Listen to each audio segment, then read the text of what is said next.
Vamos a pasar ahora a Brasil y vamos a escuchar a la doctora Lucía Helena Oliveira Silva.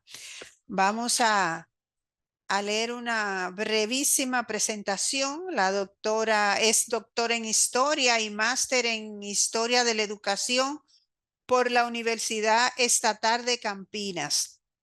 Licenciada en Historia por la Pontificia Universidad Católica de Campinas. Profesora del Departamento y del Programa de Posgrado en Historia de la Universidad Estatal de Paulista. Investigadora en el Centro de Investigación Transdisciplinar sobre Cultura, Espacio y Memoria de la Universidad de Oporto, Portugal. Investigadora en el Consejo Nacional de Investigación, nivel 2, y es autora de varios libros y artículos sobre la esclavitud y la posabolición en Brasil. Así es que vamos a escuchar con mucha atención a la doctora Lucía Helena Oliveira. Obrigado. Me ouvem? Me ouvidam? Le escuchamos. Sim, obrigado. Eu vou falar em português e ainda estou gripada. Então, peço toda a atenção e todo o agradecimento por vocês compreenderem. Fiz uma pequena apresentação para facilitá-los. Bem, primeiro quero iniciar agradecendo a todas as possibilidades, não vou me repetir aqui, mas não é possível de deixar de citar a doutora Patrícia, doutora Paola, os membros da comissão, a senhora doutora Reina e ao André, professor André, que me convidou e que faço parte, a professora Patrícia Galeano e a todos os colegas. Muito bem. Vim aqui neste momento falar um pouco sobre algumas mudanças que têm acontecido no Brasil.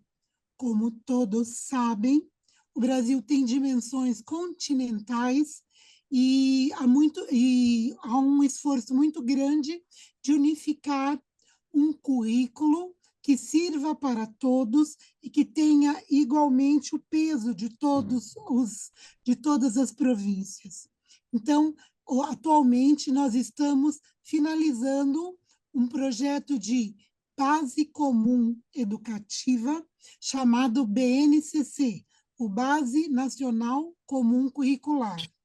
E o que ela pensa?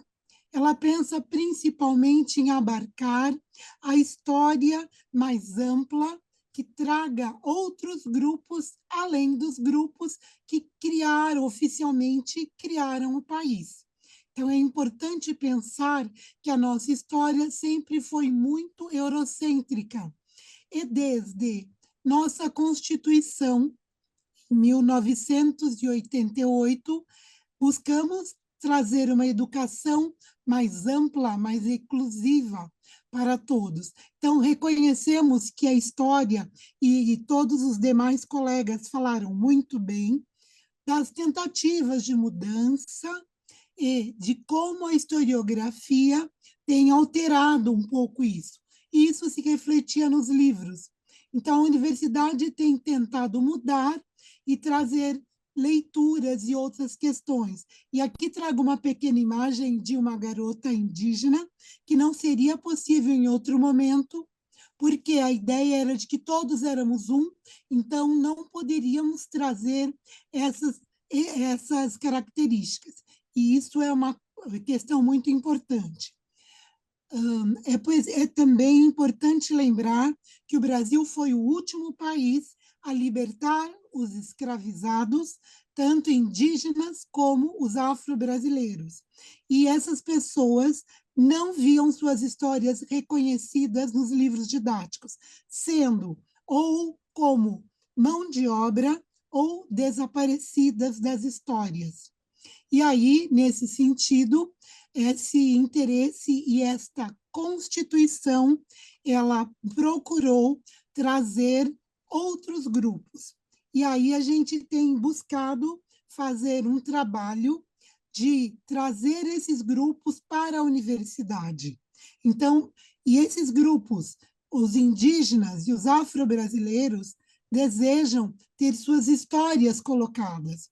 Ao mesmo tempo, já a questão de 22 anos, iniciamos um processo de ações afirmativas. E essas ações afirmativas buscaram, desde ajudá-los a entrar na universidade pública gratuita, como ajudá-los na permanência. Então, isso é muito importante, porque essa criação ela alterou o ensino de maneira geral. E, com isso, também a universidade está tentando se moldar a essas novas necessidades. E o que tem acontecido? Quais são essas principais mudanças? Primeiro, o surgimento de uma disciplina que não existia, que era história africana, história afro-brasileira e história indígena.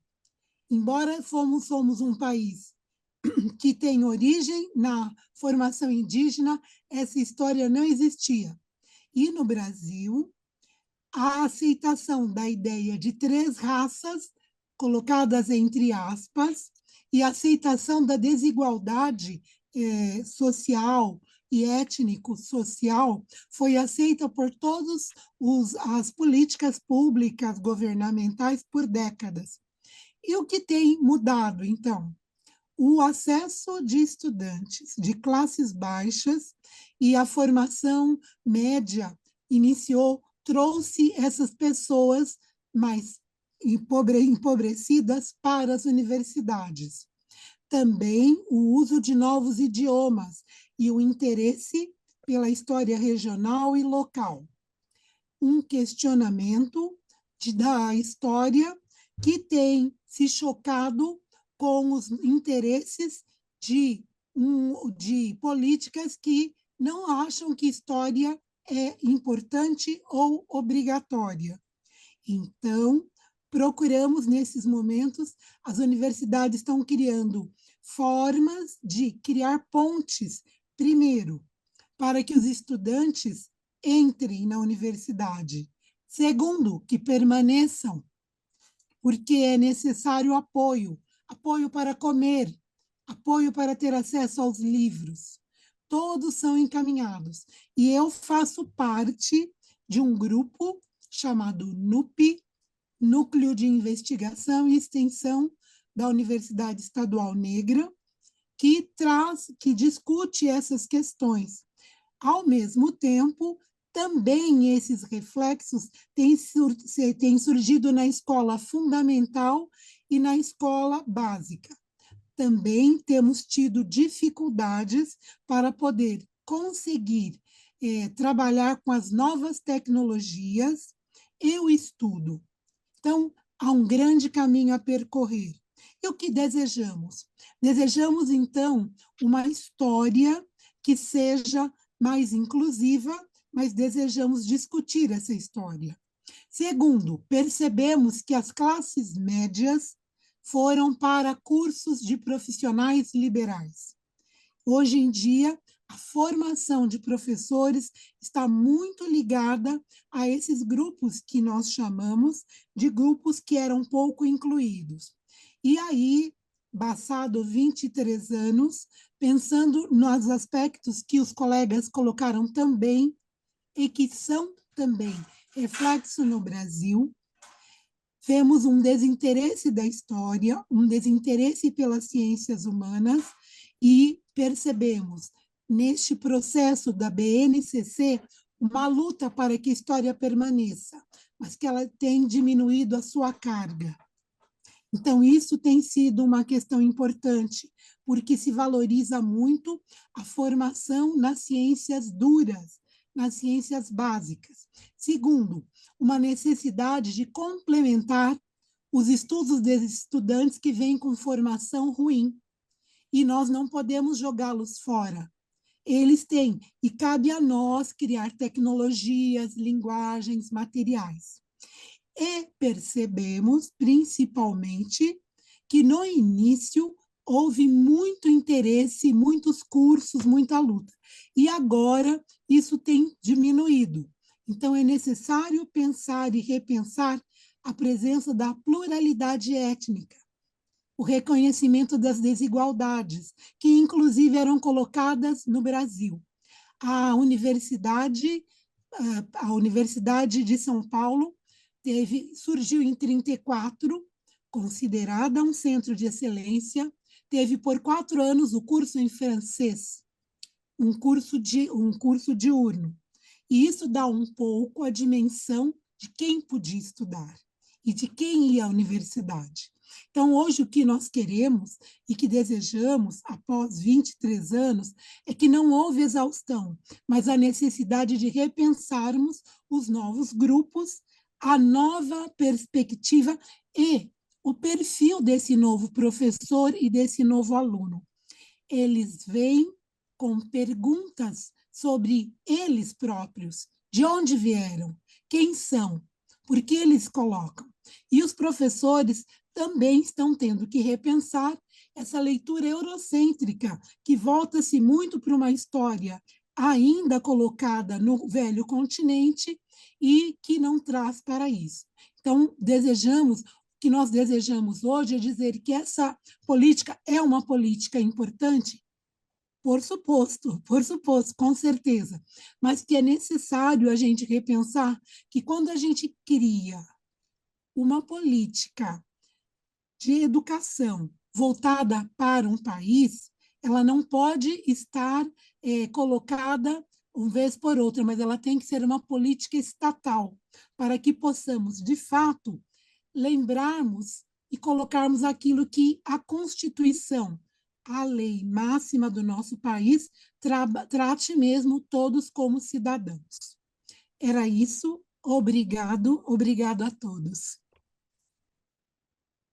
Muchísimas gracias a la doctora Oliveira por su presentación, que se entendió, yo diría que con claridad.